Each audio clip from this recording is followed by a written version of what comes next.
Bonjour à tous et bienvenue sur Mosaïque Cristal. On continue toute cette semaine notre série de reportages en Côte d'Ivoire avec nos envoyés spéciaux aux côtés du 16e bataillon de chasseurs à pied de Beach. Mais place d'abord à l'actu du jour. Réunis en conseil municipal, les élus beachois ont voté les budgets primitifs. Le budget principal s'élève à près de 10 millions d'euros. Il comprend un projet de chaufferie biomasse pour un investissement de 336 000 euros. Sensibilisation à l'environnement dès le plus jeune âge avec Wati à l'école. 58 classes du territoire de la communauté d'agglomération Sarreguemines-Confluence participent à ce projet national d'éducation au développement durable. C'est en s'amusant que les enfants apprennent à préserver la planète. Foot intensif pendant les vacances, 13 filles et garçons nés entre 2011 et 2014 participent au stage organisé par le Sarreguemines Football Club. Ouvert y compris aux non-licenciés, ce stage est né d'un partenariat entre le SFC et l'entreprise Continental. Elle a remporté l'adhésion du jury de Beach pour le festival Le Livre à Metz. L'auteure Maria Pourchet est venue à la rencontre de ses lecteurs à la médiathèque Joseph Schaeffer de Beach. Son roman Feu n'est pas une histoire d'amour comme les autres. Lofofora en concert à Meisenthal, le groupe français pionnier du rock metal fusion a fait vibrer la boîte noire. Formé en 1989, le groupe parisien a déjà joué sur les plus grandes scènes et notamment au Hellfest en 2014. Le conseil municipal de Beach, on y reviendra dans la chronique politique de Catherine. Un avant-goût en 3 mots ? Budget primitif, mais surtout un projet de vidéoprotection pour la ville. Ça, il faudra que tu nous l'expliques en détail. On parlera aussi de culture avec Morane et puis même plutôt d'une tradition aujourd'hui. Absolument, ce week-end c'est Pâques et donc j'ai décidé de vous parler des origines de certaines coutumes liées à cet événement. Et vous allez toutes les deux nous détailler vos thèmes dans quelques minutes. On ira aussi en Côte d'Ivoire grâce à nos collègues Uranie et Yannick qui ont fait le déplacement pour rejoindre des chasseurs du 16. Et aujourd'hui, vous allez découvrir que les militaires beachois entretiennent des liens avec la population et en particulier avec des écoliers. On s'intéresse d'abord à des petits écoliers de Sarreguemines. Il n'y a pas d'âge pour apprendre le b.a.-ba de l'écologie. Illustration dans le reportage qui va suivre consacré au projet d'éducation au développement durable Wati à l'école. Dès l'école maternelle, les enfants reçoivent des conseils pour préserver l'environnement. Julien Bidot et Guillaume Dumonteil ont pu le constater à l'école du Gregersberg. Oui, si je prends un bain tous les jours, je gaspille de l'eau. J'ai pas besoin de prendre un bain tous les jours. Ce matin, c'est la 3e fois de l'année qu'un animateur de l'association CPN Les Coquelicots vient dans cette classe animer un atelier. La thématique développée aujourd'hui est celle de l'eau, avec l'apprentissage d'éco-gestes. Malgré leur jeune âge, ces élèves de maternelle ont retenu des conseils pour préserver l'environnement. Si on laisse le robinet ouvert, c'est pas bien, et si on éteint le robinet, c'est bien. J'ai appris qu'il fallait pas laisser le robinet ouvert, parce que sinon ça gaspille de l'eau. Au total, cette année, 58 classes du territoire de la communauté d'agglomération Sarreguemines-Confluence participent au projet national Wati d'éducation au développement durable. Il est adapté aux élèves de maternelle.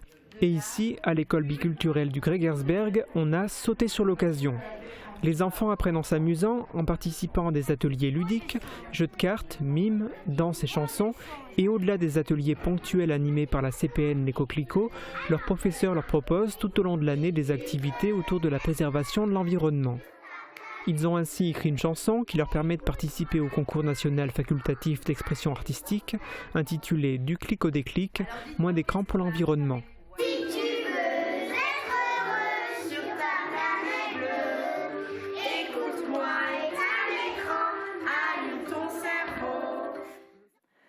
Formation pour les adultes. Les conseillers en formation du Greta UFA Lorraine Est se sont réunis à Sarreguemines pour un séminaire, l'occasion de faire le bilan de l'activité de l'année passée et d'évoquer les perspectives avec la directrice opérationnelle du Greta. Leur mission est de mettre en place des formations pour adultes. L'un des projets des conseillers pour cette année est de renforcer l'accompagnement des entreprises dans leur effort de formation des salariés qui sont en poste. On s'intéresse maintenant à la politique dans la chronique de Catherine.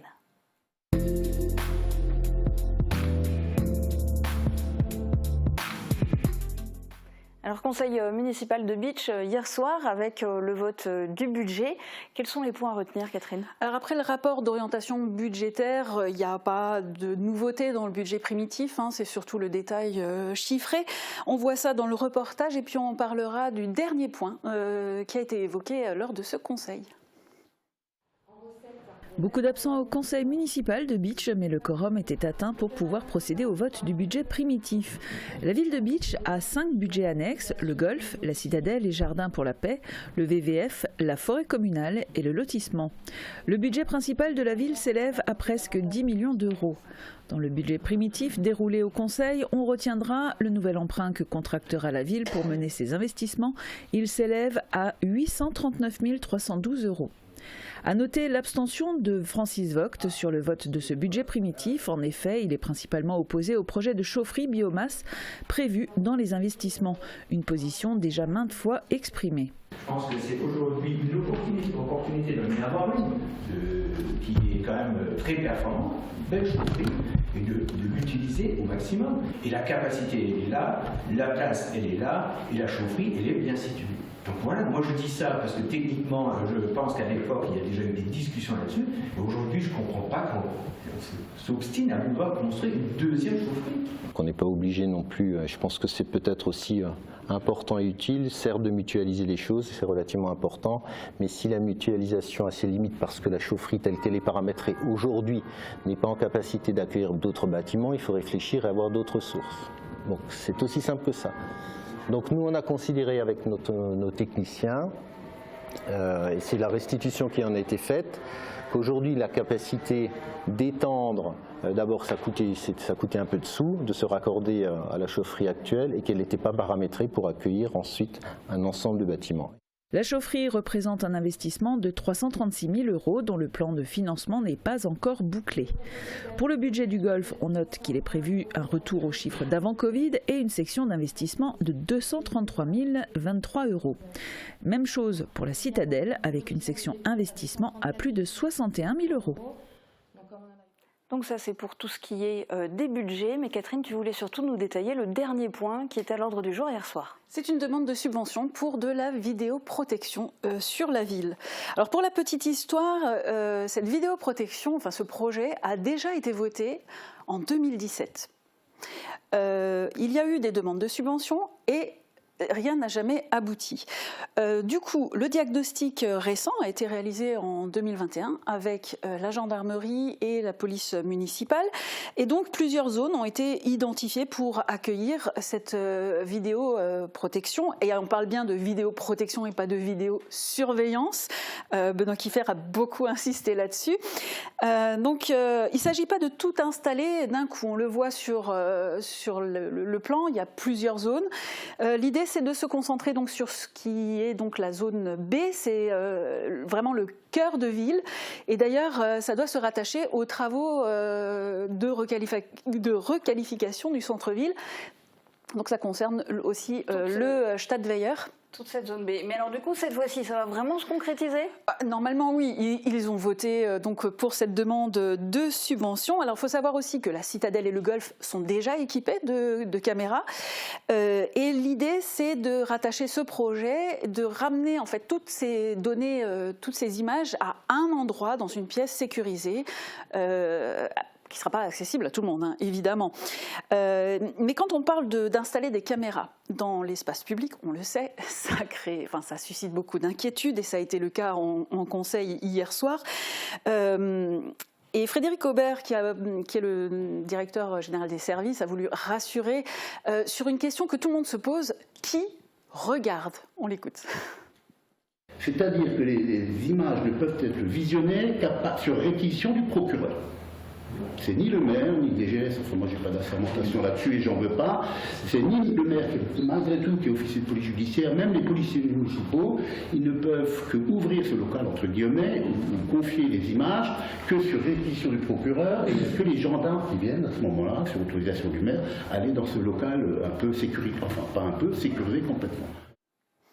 Et donc par extension, par exemple, tu as une caméra dans ta rue, quelqu'un t'abîme ta voiture, tu ne peux pas demander à voir les images pour trouver le coupable. Il faudra aller porter plainte. C'est le procureur qui dépêchera la gendarmerie qui ira vérifier ces images. Alors ça sera pour les différentes utilisations possibles quand elles seront installées. Mais pour les installer, ça va coûter combien à la ville de Bitche ? Alors pour cette première phase, parce qu'on parle bien d'un plan qui est pluriannuel, donc cette première phase qui est le centre-ville, le projet est budgétisé à 77 000 €. On table sur une subvention de 57 000 € et un reste à charge donc de 20 000 € pour la ville. Et donc les autres secteurs viendront par la suite et au fur et à mesure. Oui, mais on le voit là sur les cartes, donc en fait c'est... Tous les petits triangles représentent des caméras. Ça en fait beaucoup quand même. Ça en fait beaucoup. Alors oui, comme on l'a dit, ce sera fait au fur et à mesure et que les gens se rassurent. Toute caméra qui est installée, enfin toute décision doit passer par le conseil municipal. Le maire n'a pas la capacité de dire « je veux mettre une caméra à tel endroit dans la ville ». D'accord, là ce qu'ils ont voté, c'était pas d'un coup tous ces emplacements. Et ça peut évoluer. C'est pas un diagnostic figé, ça peut encore évoluer selon les priorités qu'on accordera. Je sens qu'on va encore beaucoup en parler de ces caméras. Merci beaucoup Catherine. On va se tourner maintenant vers des petits chanceux qui sont en vacances et certains d'entre eux ont décidé de les consacrer au ballon rond. C'est le choix de jeunes âgés de 7 à 12 ans qui se sont inscrits au stage continental de Pâques organisé par le Sarreguemines Football Club. Cette semaine, c'est la première session et le beau temps est en plus au rendez-vous pour jouer sur le terrain du stade de la Blise. C'est un reportage de Christelle Reviaco, Flavie Gross, Thomas Dole et Thibaut Desmerlet.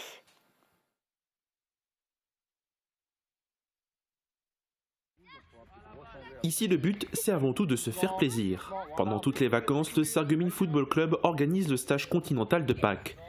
Pour cette première semaine, 13 garçons et filles ont foulé le stade de la Blise pour jouer au foot. Cet événement, en partenariat avec la Société Continentale, est ouvert aux licenciés et aux non-licenciés. Parmi les jeunes se trouvent Jamie et Mathia, heureux de faire du sport. J'avais envie j'aime énormément le foot, donc quand j'ai vu le stage, je me suis dit j'ai envie d'y aller. Parce que pendant les vacances, c'est bien de faire un peu de foot et comme ça je m'amuse, parce que sinon je suis tout seul chez moi. Tir au but, slalom, match amical, jonglage, les éducateurs essaient de leur en apprendre un maximum. Un stage qui se déroule dans une bonne ambiance. Un stage de perfectionnement, comme on dit, où on associe l'aspect un peu compétitif et l'aspect assez ludique. Donc, les enfants rentrent le soir, sont bien fatigués, puis je pense qu'ils se sont bien éclatés. C'est un apprentissage pour les plus petits, mais aussi pour certains encadrants, comme Florian, qui est en service civique et qui joue au sein du SFC. Déjà, ça va m'apporter de l'expérience dans mon parcours professionnel. Et les jeunes, c'est ce que j'apprends dans mes études. Du coup, c'est quelque chose qui m'intéresse. Et en plus, je suis service civique, donc c'est un peu mon devoir. Une deuxième session aura lieu la semaine prochaine. Il y aura notamment la présence du champion du monde de FIFA, Vincent Hoffman. Côté culture, à présent, on s'intéresse à une auteure originaire des Vosges. Maria Pourchet était de passage à Bitche avec son dernier roman, Feu. Son livre a été lauréat du jury du secteur de Bitche dans le cadre du festival Le Livre à Metz. À la médiathèque Joseph Schaeffer, elle a pu échanger avec le public. Catherine Henrich a assisté à la rencontre. Feu n'est pas une histoire d'amour comme les autres et c'est sans doute ce qui a plu au jury de Bitche pour le festival Le Livre à Metz. Reçue à la médiathèque, l'auteure Maria Pourchet a eu tout le loisir d'échanger autour de son roman et de ses personnages, un homme et une femme que tout oppose. Merci de m'accueillir. Je suis très sensible au fait que ce livre ait fait l'unanimité, ou la quasi-unanimité, parce que je sais que c'est un texte.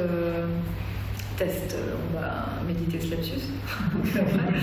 C'est un texte clivant, au sens où j'ai le sentiment qu'il touche un nerf dans un sens ou dans l'autre chez les lecteurs. Et il y a des lecteurs qui ont rejeté ce texte, chez qui ça a dérangé, chez qui ça a dérangé des perceptions de l'amour ou des a priori sur ce que devait être une rencontre, sur les instincts qui devaient ou non nous préserver de telle ou telle rencontre. Et puis finalement, je l'ai lu, mais au 15e degré. Parce que sinon, ça m'aurait Enfin, et au 15e degré, je veux dire, il y avait plein de choses qui étaient... ouais, je pouffais de rire parfois. Le roman Feu figurait sur la liste des 16 livres retenus dans la première sélection du prix Goncourt 2021 en septembre dernier. Il est actuellement en compétition pour le livre Inter. La boîte noire a tremblé sous la musique du groupe de métal français Lofofora. Le groupe est en pleine tournée 2022 et c'est dans ce cadre qu'il a fait étape à la Halle Verrière de Meisenthal. Thibaut Desmerlet a assisté au concert. Attention, ça déménage.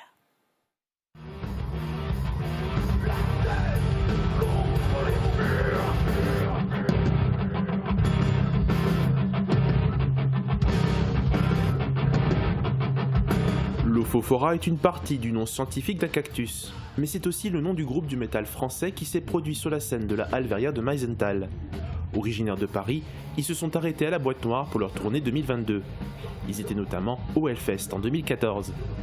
Le groupe, formé en 1989, est composé du chanteur Renaud, du bassiste Phil Curti, du batteur Vincent Ernaud et du guitariste Daniel Dessieux. À l'origine, le groupe est considéré comme l'un des pionniers du rock fusion metal, alliant des guitares saturées à du phrasé râpé. Ils ont notamment interprété des titres de leur dernier album en date, Vanité, sorti en 2019, dont ils ont sorti une édition augmentée cette année. Leur album, Le fond et la forme, paru en 2003, sera réédité et remasterisé le 29 avril 2022.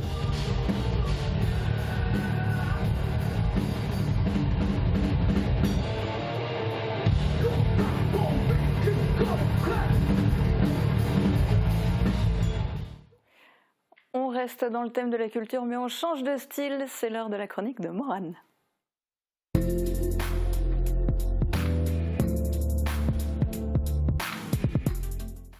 Et Morane, les téléspectateurs en ont l'habitude. Chaque mercredi, tu commences en leur donnant des bons plans de sortie. Absolument, sortez vos agendas. Alors, première info, le Rotary Club de Sarreguemines organise un concert de bienfaisance le samedi 23 avril prochain. C'est un concert des Dire Straits, un live tribute des Dire Straits. Ça se passe à l'hôtel de ville de Sarreguemines. Et notez que Lisa Dan, notre star locale, est l'invitée d'honneur de cette soirée.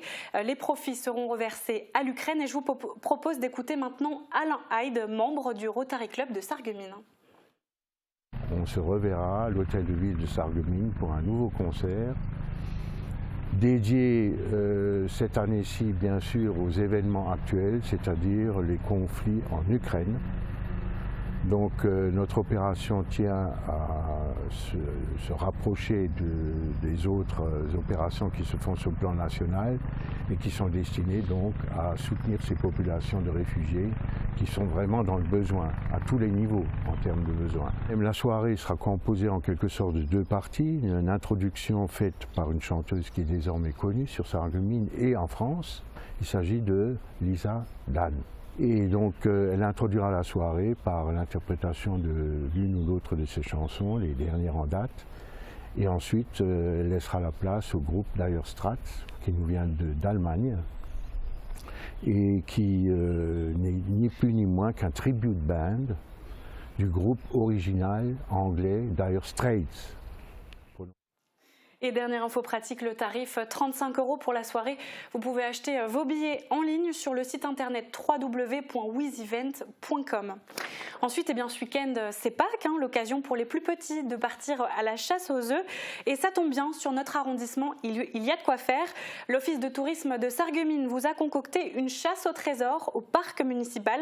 Votre mission, si vous l'acceptez, partir à la recherche des balises cachées dans le parc, trouver les réponses aux énigmes et déchiffrer le code afin de résoudre le mystère de Pâques.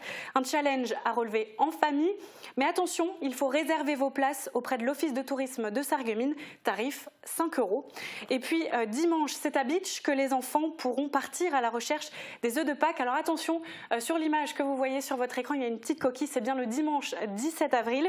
Et donc le Jardin pour la Paix ouvre exceptionnellement ses portes pour Pâques. L'occasion de profiter d'un atelier de confection d'un pot de fleurs, d'un atelier de jardinage, images, d'un jeu d'adresses et d'une lecture de contes, ce qui permettra aux petits chasseurs en herbe de profiter du jardin sous le soleil printanier.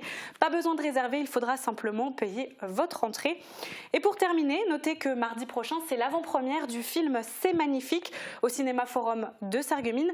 Le film réalisé par Clovis Cornillac fait partie de la sélection officielle de l'Alpe d'Huez 2021 et le réalisateur et acteur Clovis Cornillac sera présent pour l'occasion. C'est à 16h45 et vous pouvez réserver vos billets en ligne sur le site internet des Cinémas Forum. Voilà Julia. Merci pour ces infos Morane. Et puis tu as annoncé plusieurs chasses aux œufs. Pâques, c'est le thème que tu as voulu aborder aujourd'hui dans ta chronique. Absolument, je reste dans le thème. Alors déjà, Pâques, on connaît, c'est une fête religieuse, c'est le jour de la résurrection de Jésus et ce jour tombe donc lors de la première pleine lune du printemps. Mais ça, on passe un peu l'épisode religieux parce que moi, ce dont j'ai envie de vous parler aujourd'hui, ce sont les légendes et les coutumes liées à cette fête. Alors Julia, première question, quand je te dis Pâques, à quoi tu penses en premier ? Le lapin de Pâques. Oui, et est-ce que tu sais d'où il vient le lapin de Pâques ? Ah non, pas du tout. En fait, cette légende du lapin de Pâques, elle nous vient de l'autre côté de la frontière, en Allemagne. Et le lapin, c'est le symbole du printemps, car en fait, ce petit mammifère refait surface lorsque les beaux jours commencent à pointer le bout de leur nez. Et c'est donc synonyme de renouveau, mais aussi d'amour et de fertilité, parce que pendant l'hiver, les lapins, ils se sont bien gelés le pompon. Et quand le printemps débarque, c'est le moment d'aller draguer les lapines. Morane, il y a des enfants qui nous regardent. Oui, écoute Julia, c'est le cycle de la vie, les lapros ne naissent pas dans les choux. On a dit le lapin, symbole du renouveau. C'est ça, oui, les lapins, pardon. Alors, en voyant ces petits mammifères affluer lors de la période de Pâques, les Allemands les auraient baptisés les Osterhase, j'arrive pas à le dire, qui signifie lapin de Pâques en allemand. Et petit à petit, en fait, les légendes se sont construites autour de ça, et les parents se sont mis à raconter aux enfants que c'était les lapins qui ramenaient les œufs à Pâques. Là, il faut m'expliquer la logique, parce que jusqu'à preuve du contraire, les lapins ne pondent pas d'œufs, donc pourquoi ils ramèneraient des œufs ? Ah bon ? Ça pond pas d'œufs, les lapins ? Non. Oui, je plaisante, évidemment, ça pond pas d'œufs. Alors, les lapins sont des mammifères. Mais nouvelle question pour une championne, Julia. Quelle période précède Pâques ? Le carême. Le carême, absolument. Et en fait, durant la période de carême, Julia, on n'a pas le droit de manger ni de viande ni d'œufs. Mais les poules, elles s'en tapent du carême. Et elles pondent quand même, en fait. Et tous ces œufs amassés durant 40 jours, on ne peut pas les jeter parce que c'est du gaspillage. Et donc, à Pâques, les œufs abondaient sur les tables et beaucoup s'en offraient en cadeau. Super, tu veux une PS5 ? Tiens, voilà des œufs. Merci, sympa. Et comme ça faisait beaucoup d'œufs, quand même, les gens ont commencé à les décorer. L'œuf, c'est aussi un symbole de fécondité et de renouveau, quand on ne les mange pas. Et donc, il va de pair avec les lapins. Et voilà pourquoi les lapins et les œufs sont devenus des symboles de Pâques. D'accord, mais pourquoi du chocolat ? Pourquoi des œufs en chocolat ? En fait, les tout premiers œufs en chocolat seraient apparus au 19e siècle grâce aux nouvelles techniques qui permettaient de travailler la pâte de cacao et aux nouveaux moules qui proposaient en fait de nouvelles formes de plus en plus variées. On ne sait pas vraiment pourquoi le chocolat, mais certains racontent que c'est bien plus tôt que les gens ont commencé à vider les œufs et à les remplir de chocolat ou de surprises et à se les offrir en cadeau. Donc, comme je disais, pourquoi le chocolat, j'en ai aucune idée. De toute façon, il n'y a pas besoin d'une bonne raison pour manger du chocolat. Et d'ailleurs, j'ai quand même envie de dire quelque chose parce qu'on remarque bien que toute l'année, durant les fêtes traditionnelles, on fait que de s'empiffrer. C'est pas trop traditionnel, c'est surtout le sucre et le gras. Moi, je dis ça, je dis rien. Non, ça s'appelle des bons festins en famille. Si on revient à Pâques et au chocolat, est-ce que tu as un peu des chiffres à nous dévoiler ? Est-ce qu'on a une idée combien on consomme de chocolat à Pâques ? T'es sûre que tu veux savoir ? Ouais, c'est si terrible que ça. Un petit peu.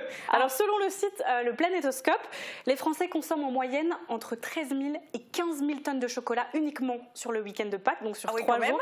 C'est énorme. Et la France est d'ailleurs l'un des principaux consommateurs de chocolat dans le monde. Non, mais c'est vraiment énorme. C'est vraiment énorme. Après, on s'étonne qu'on n'arrive pas à fermer le bouton. Ouais. Bon, allez, j'ai une dernière question, Morane. Pourquoi à Pâques on organise des chasses aux œufs ? Mais parce que c'est rigolo, Julia. Non, en fait, c'est lié à la religion chrétienne. Alors, chez nous, ici, on parle du lapin de Pâques, mais ailleurs, on parle des cloches de Pâques. Alors, je ne sais pas pourquoi les cloches, mais en gros, on racontait aux enfants que les cloches partaient se faire bénir à Rome avant Pâques, et quand elles revenaient, elles étaient chargées d'œufs, et durant le trajet, ces œufs, ils tombaient du ciel dans les jardins, et c'était aux enfants d'aller les ramasser. C'est vraiment pas méchant, un enfant. Et voilà pourquoi aujourd'hui, on chasse les œufs un peu partout. En soi, on va pas se mentir, ça nous arrange bien. Pendant qu'on mange les mioches, ils partent chercher les œufs. C'est la tranquillité assurée, surtout quand on oublie de les cacher. Ah non, ça c'est super méchant comme blague. Et dans tout ça, ça nous explique pas pourquoi les cloches ramènent des œufs. Donc tu nous l'expliqueras l'année prochaine. Ok, en tout cas, merci beaucoup pour la fameuse idée opération tranquillité pour le super festin en famille. C'est une super idée. C'est tendu, non, c'est violent, c'est violent. Bon allez, dans un instant, vous allez voir que les militaires du 16 ont un peu joué les lapins de Pâques avant l'heure, mais ce n'est pas du chocolat qu'ils ont apporté en Côte d'Ivoire. Alors la réponse en images, juste après les prévisions de Météo France pour demain. La rénovation de vos façades avec Modern Habitat allie esthétique et une résistance garantie à toutes les intempéries. Retrouvez votre programme avec le Crédit Mutuel, partenaire des grands événements de votre région. Une banque qui appartient à ses clients, ça change tout. Bonjour tout le monde, pas beaucoup de changements de prévus pour demain. On retrouve un ciel partiellement couvert, mais quelques éclaircies qui seront toujours présentes à certains moments de la journée. Côté température, on conserve 20 à 21 degrés pour les maximales et les minimales sont en hausse avec 9 à 11 degrés. Demain, nous fêtons les maximes et il fera jour de 6h45 à 20h25. Passez tous encore une belle journée et à demain. C'était votre programme avec le Crédit Mutuel, partenaire des grands événements de votre région. Une banque qui appartient à ses clients, ça change tout. C'est bientôt Pâques, le moment rêvé pour goûter les délices de chez Jacques Bockel à Styrin-Vendel. Votre chocolatier créateur vous propose une collection de chocolats de saison, décorés à la main et 100% naturels, à offrir ou à croquer. Sans oublier des spécialités intemporelles qui feront plaisir à tous les gourmands. Pour les petits ou les plus grands, Jacques Bockel, 100 mètres carrés de chocolat d'exception à Styrin-Vendel. Et si les créateurs italiens influençaient l'aménagement de votre maison ? Cuisine, salle de bain, carrelage, Cesa au centre de la Rotonde à Sarreguemines vous propose un vaste choix et un excellent rapport qualité-prix. Pour gagner en autonomie, pour prévenir d'un risque de chute ou simplement pour un meilleur confort au quotidien, AVS Médical a la solution. Grâce à leurs 3 fonctions électriques et une large gamme d'accessoires, nos lits médicalisés répondent à toutes vos exigences. Disponibles dans vos magasins, sur rendez-vous et sur devis. AVS Santé, notre métier, vous accompagner. Nouveau chez le Roi des Vins, la cloche. Découvrez une très large gamme de fromages et de charcuterie tout en profitant des conseils de nos vendeurs spécialisés.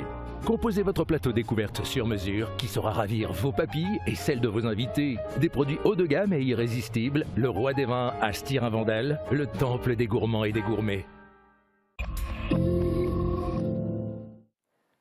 Souvenez-vous, en novembre dernier, les militaires de Beach ont récupéré du matériel scolaire dans les écoles.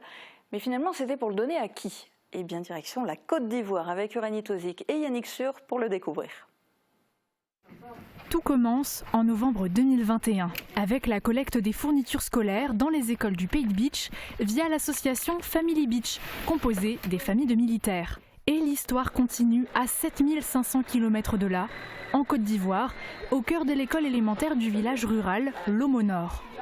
Dans quelques instants, les dons seront bientôt distribués aux écoliers ivoiriens.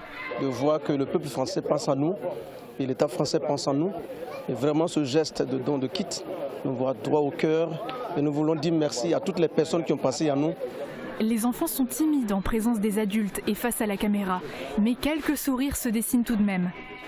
Il s'agit là d'une action civilo-militaire encadrée par les forces françaises. C'est-à-dire que les Ivoiriens font remonter des demandes auprès des forces françaises. Voilà, nous souhaiterions avoir telle ou telle chose et avec nos moyens, nous voyons ce que nous pouvons faire. Cette fois-ci, ces dons ont été acheminés par le bataillon d'infanterie de Beach. Cartables, stylos, classeurs et bien d'autres fournitures ont été réceptionnées par le corps enseignant ivoirien. Nous en avions vraiment besoin pour aider vraiment à l'équipement et à l'enseignement des enfants. Donc vraiment, ce sont des matériaux qui sont venus après nommer et qui vont nous aider à prendre soin des enfants, à leur donner l'éducation qu'il faut. Une remise en main propre avec les militaires est réalisée devant le sous-préfet du secteur qui a salué ce geste. C'est la marque indélébile de la bonne collaboration entre l'État français et celui de la Côte d'Ivoire. Que cette collaboration perdure. Cette action de rayonnement permet d'entretenir de bonnes relations de voisinage, car à quelques mètres d'ici se trouve l'une des annexes du camp militaire d'Abidjan. En Côte d'Ivoire, plusieurs écoles et centres bénéficient de ces actions. Ça dépend des demandes, ça dépend des besoins, ça dépend des disponibilités parce que certaines semaines, certains mois nous concentrons sur les écoles, d'autres sur des hôpitaux, des dispensaires, des orphelinats. Et dans le cas des écoles, ce sont près d'1 millier de kits scolaires distribués à chaque fois. Une semaine intense de tournage en Côte d'Ivoire, c'est ce qu'ont vécu Uranie et Yannick. Ils vous en parleront en détail dans notre émission spéciale vendredi. Pour une fois, ce ne sont pas eux qui poseront les questions, ce sera à leur tour d'être interviewés. Une interview à découvrir donc vendredi dès midi sur Mosaïque Cristal, avant de revenir sur l'ensemble de la mission du 16e bataillon de chasseurs à pied en Côte d'Ivoire. En attendant, vous avez rendez-vous demain avec Margot pour une nouvelle émission. Très bonne journée à tous, à bientôt.